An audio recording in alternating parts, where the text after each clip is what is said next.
Hello friends, फिर से आपका स्वागत है एनसीईआरटी डिस्कशन में। हम लोग डिस्कस कर रहे थे फ्रेंच रेवोल्यूशन। अब तक हम लोग ये जान चुके हैं कि फ्रांस में जो है लुइस 16 का शासन रहता है। और लुइस 16 के शासन में क्या होता है कि कंटिन्यूसली वॉर में इन्वॉल्व होने के कारण और बहुत सारे अदर फैक्टर होते हैं जो हम लोगों ने पिछले लेक्चर में डिस्कस कर चुके हैं हम लोग। अगर आप लोगों ने पिछला लेक्चर नहीं देखा है तो पहले जाकर वो लेक्चर देख लीजिए और फिर इस पर आइएगा। तो फ्रांस में जो है एक इकोनॉमिक क्राइसिस आ चुकी रहती है और इकोनॉमिक क्राइसिस जो है वो राजा को बाउंड कर देता है, मजबूर कर देता है टैक्स को इंक्रीज करने के लिए। तो टैक्स को इंक्रीज करने के लिए जो फ्रांस का पुराना प्रोसेस रहता है उसके थ्रू जो लुइस 16 है वो स्टेट जनरल की मीटिंग बुलवाता है वर्सेल्स में, ठीक है, जहां पर कि करीब 300 रिप्रेजेंटेटिव आते हैं क्लर्जी क्लास के, 300 रिप्रेजेंटेटिव आते हैं नोबिलिटी क्लास के और 600 रिप्रेजेंटेटिव आते हैं थर्ड स्टेट के।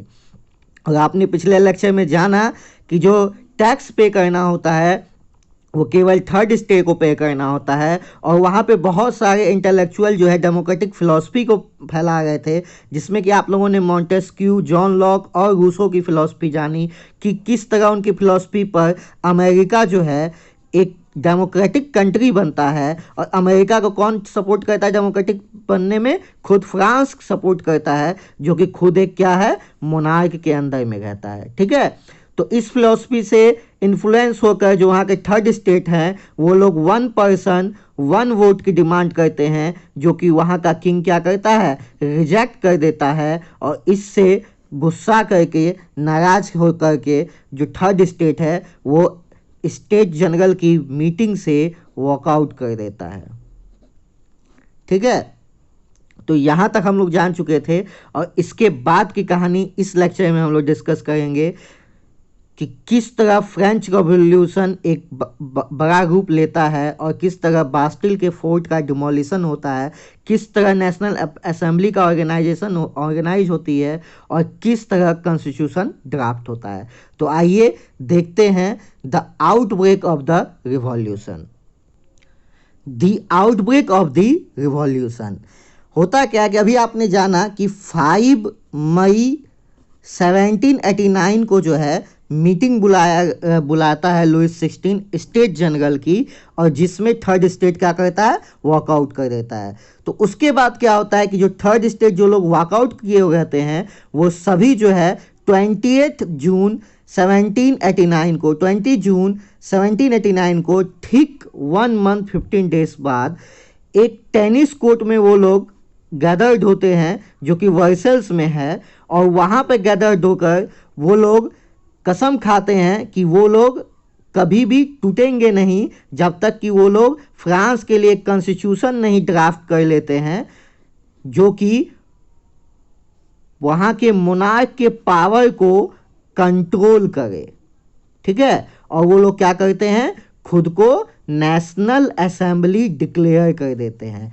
यानी कि वहाँ पे जो थर्ड स्टेट गैदर होता है, जिसको कि सबसे कम राइट था, जिसको कि टैक्स देना था, वो रिवोल्ट कर देता है, वो यूनाइट होता है और वो शपथ लेता है कि हम लोग तब तक नहीं टूटेंगे, मतलब तब तक खंडित नहीं होना चाहिए हमारा ऑर्गेनाइजेशन, तब तक ब्रेक नहीं होना चाहिए हमारे बीच का यूनिटी, जब तक कि हम लोग ऐसा कॉन्स्टिट्यूशन नहीं ड्राफ्ट कर लेते हैं जो हमारे मोनार्क के पावर को कंट्रोल करे, उसके डेस्पोटिज्म को कम करे और जितना भी वहाँ का पीपल का एक्सप्लॉयटेशन हो रहा है वो ख़त्म हो, ठीक है।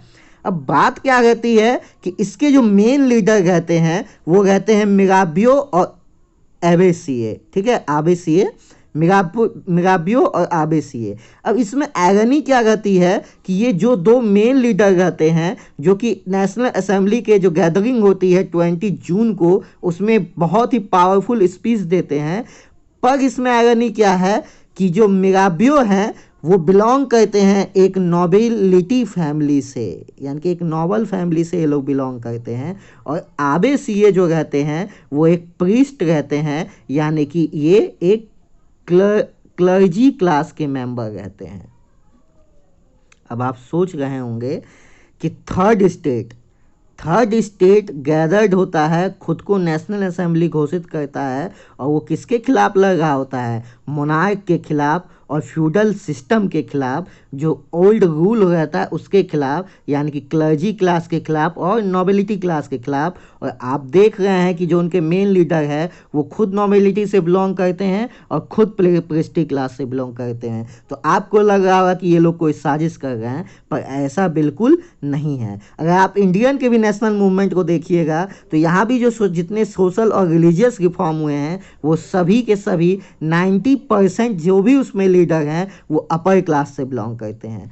क्योंकि एक समय आता है जब लोगों को एहसास होता है कि जो भी रूल रेगुलेशन चल रहा है, जो भी कस्टम चल रहा है, वो अब मानवता के खिलाफ हो गया है, वो ह्यूमैनिटरी मेजरमेंट के ग्राउंड पर खड़ा नहीं उतर रहा है, अब उसमें मानवता नहीं बची और उसको हटाना जरूरी है। तो मिराबियो और अबेसिये जो हैं वो पहले से ही फ्यूडल सिस्टम के खिलाफ बोल रहे होते हैं। मिराबियो बहुत अच्छे नेता और ऑरेटर रहते हैं, वो बहुत ही ज़्यादा ऑडियंस को इन्फ्लुएंस करते हैं, और ये मानते हैं कि जो भी नोबिलिटी को प्रिविलेज मिल गई है, जो भी प्रिस्टली क्लास को प्रिविलेज मिल गई है, वो अब ख़त्म होना चाहिए। और अबेसिये तो एक पैम्पलेट भी छापते हैं जिसका नाम रहता है what is the third state, जो कि बहुत फेमस होती है, और वो रातों रात थर्ड स्टेट के सभी लोगों के वो नेता बन जाते हैं। तो ये दोनों वहाँ के लीडर रहते हैं जो कि कॉन्स्टिट्यूशन ड्राफ्ट कराने के बारे में चर्चा करते हैं, और फिर जो है इस असेंबली को स्थगित की जाती है आगे के काम को करने के लिए। पर होता क्या है कि ठीक इसके 24 दिन बाद 14 दिन बाद 14 जुलाई 1789 14 जुलाई 1789 को क्या होता है कि आपने अभी जाना कि फ्रांस जो है वो इकोनॉमिक क्राइसिस में गुजर रहा होता है, और आपने पिछले लेक्चर में ये जाना भी था कि उसको बहुत ज़्यादा नेचुरल काउस भी मिला हुआ रहता है, हार्वेस्ट वहाँ की ख़राब हो जाती है, जिस कारण फूड ग्रेन्स की कमी हो जाती है और प्राइस जो है वो बहुत ज़्यादा इंक्रीज़ कर जाता है। अब होता क्या है कि इस सिचुएशन का फ़ायदा उठाकर जो बेकरी शॉप वाले लोग होते हैं, जो कि वहाँ पे ब्रेड का सेवन बहुत ज़्यादा वहाँ का लोग करते हैं, यूज़ बहुत करते हैं, तो जो बेकरी शॉप वाले होते हैं वो लोग स्टॉक करना शुरू कर देते हैं, और स्टॉक से क्या होता है कि जो प्राइस पहले से बढ़ी रहती है वो और ज़्यादा बढ़ जाती है। तो वहीं पे बेकरी शॉप में जो है वुमेन सब खड़ी रहती है लंबी लाइन में इंतज़ार में कि वो लोग अपना अपना सामान खरीदेगी। पर क्या होता है कि इन सभी चीज़ों से परेशान होकर, लंबा इंतज़ार से परेशान होकर, जो क्राउड होता है इनका, जो क्राउड होता है वो बहुत ज़्यादा गुस्सा जाता है, और क्या करता है वो गुस्सा करके बेकरी शॉप पे अटैक कर देता है। तो जो महिलाएं रहती हैं वो शुरुआत करती है इस रिवॉल्यूशन की असल में। तो ये महिलाएं क्या करती है, बेकरी शॉप पे अटैक कर देती है, और जो किंग होता है वो उसको मौका मिल जाता है लोगों को सप्रेस करने का, और वो ऑर्डर दे देता है अपने ट्रूप्स को पेरिस में कि जाइए आप इन सभी जितने भी कहता है रिवोल्ट हो गए हैं, जितने भी विरोध प्रदर्शन हो गए हैं, जितने भी रैली निकल गई है, उस सब को ख़त्म कीजिए, सप्रेस कीजिए, शांत कीजिए। और ये अफवाह हो जाती है कि किंग जो है वो ऑर्डर दे दिया है सी एंड सूट का ऑर्डर दे दिया है। और इस अफवाह से क्या होता है कि जो फ्रांस के जनता होती है वो गुस्सा जाती है, और करीब 7,000 मैन एंड वोमेन इकट्ठा होते हैं, और वो लोग निर्णय लेते हैं जन विद्रोह करने का, और वहाँ पर पीपुल रिवोल्ट होता है, और ये सभी मार्च करते हैं बास्टिल की तरफ। और बास्टिल पहुँच कर क्या करते हैं कि मैंने पिछले लेक्चर में बताया कि जो बास्टिल का जो फोर्ट रहता है वो एक्चुअली में एक प्रिजन रहता है, ठीक है, जो कि वहाँ के किंग के डेस्पोटिक पावर का सिंबल रहता है। ये जो एजिटेटेड क्राउड रहती है ये बास्टिल के फोर्ट को डिमोलिश कर देती है, तोड़ देती है, और इसको अपने कब्जे में ले लेती है। इसका जितना भी आर्मर रहता है, जितना भी हथियार रहता है, गोला बारूद रहता है, वो सब वहाँ की जनता अपने कब्जे में ले लेती है, यहाँ के सैनिकों को मार देती है। केवल 7 इसमें पॉलिटिकल प्रिजनर रहते हैं जिनको लोग रिहा करते हैं, लेकिन फिर भी ये क्या है, ये राजा के खिलाफ जनता का विद्रोह है और यहीं से शुरुआत होती है। इससे इतने ये लोग खुश होते हैं कि इसके जो भी टुकड़े रहते हैं, जो फ्रेगमेंट रहते हैं, उन सभी को ले ये लोग जाके मार्केट में नीलाम करते हैं, सोल्ड करते हैं, बेचते हैं, और वहाँ के लोग इसे खरीद कर ले जाते हैं एक निशानी के तौर पर कि ये हमारी आज़ादी की निशानी है। महंगे महंगे दामों में बास्तिल का पत्थर बेचा जाता है। और इसके बाद क्या होता है, ये बात पूरे जंगल की आग की तरह फ्रांस में फैल जाती है कि जो जनता है वो राजा के खिलाफ विद्रोह कर चुकी है। गांव में दूर दराज में जितने भी किसान होते हैं वो सब सोचते हैं कि अब उनके जो लॉर्ड्स हैं, जो भी उनके फ्यूडल लॉर्ड्स हैं, वो भी उन पर अटैक करेंगे। और वो लोग क्या करते हैं कि उनके ऊपर उनसे पहले अटैक कर देते हैं।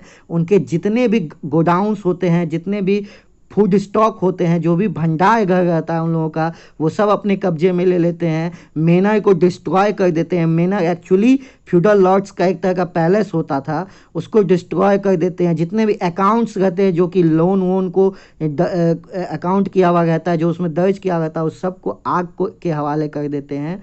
और इसका रिएक्शन ये होता है कि बहुत सारे क्लर्जी और नोबेल क्लास को फ्रांस छोड़ करके भागना पड़ जाता है दूसरे कंट्री में। ठीक है, तो क्या इफ़ेक्ट्स होते हैं कि जो भी रिवोल्ट में जाते हैं वो लोग क्या करते हैं कि जो भी नोबेल्स के मेनर रहते हैं, जो भी वहाँ के फूड स्टॉक रहते हैं, सबको अपने कंट्रोल में ले लेते हैं।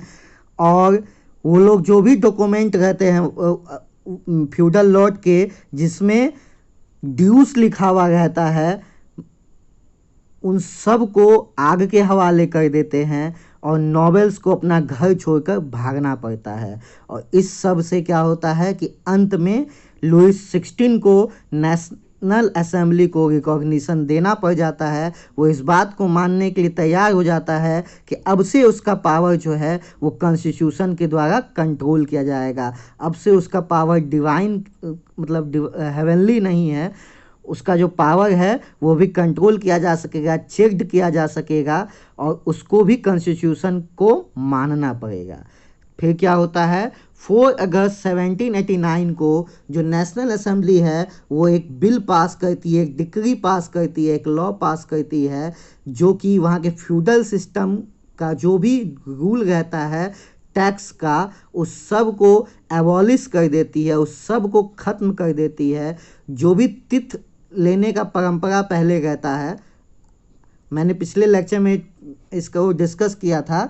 आप बताइए कि तिथ किससे लिया जाता था और किसको दिया जाता था तिथ। ठीक है, तो जो भी तिथ लेने का सिस्टम रहता है पहले, उसको भी ख़त्म कर दिया जाता है। और आप जानते हैं कि फ्रांस के ऊपर जो है करीब $3 बिलियन का डॉलर का डेप्ट रहता है, 2 बिलियन पहले से, और अमेरिका वाला जो वॉर रहता है वो 1 बिलियन और ऐड कर देता है।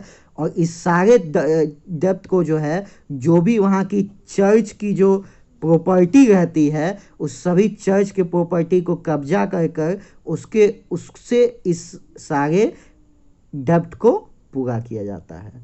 तो इस तरह फ्रांस का जो एडमिनिस्ट्रेशन है, जो गवर्नेंस है, वो मोनार्की से कहाँ पे आता है, कॉन्स्टिट्यूशनल मोनार्की पे आता है। अभी भी मोनार्की पूरी रूप से ख़त्म नहीं हुई है, अभी भी क्या है, राजा है। पर वो राजा क्या किया है, वो बोला है कि मेरा पावर जो है अब से कॉन्स्टिट्यूशन के आधार पे निर्धारित होगा, कंट्रोल किया जाएगा। यानी कि अब क्या आ गई वहाँ पे, कॉन्स्टिट्यूशनल मोनार्की।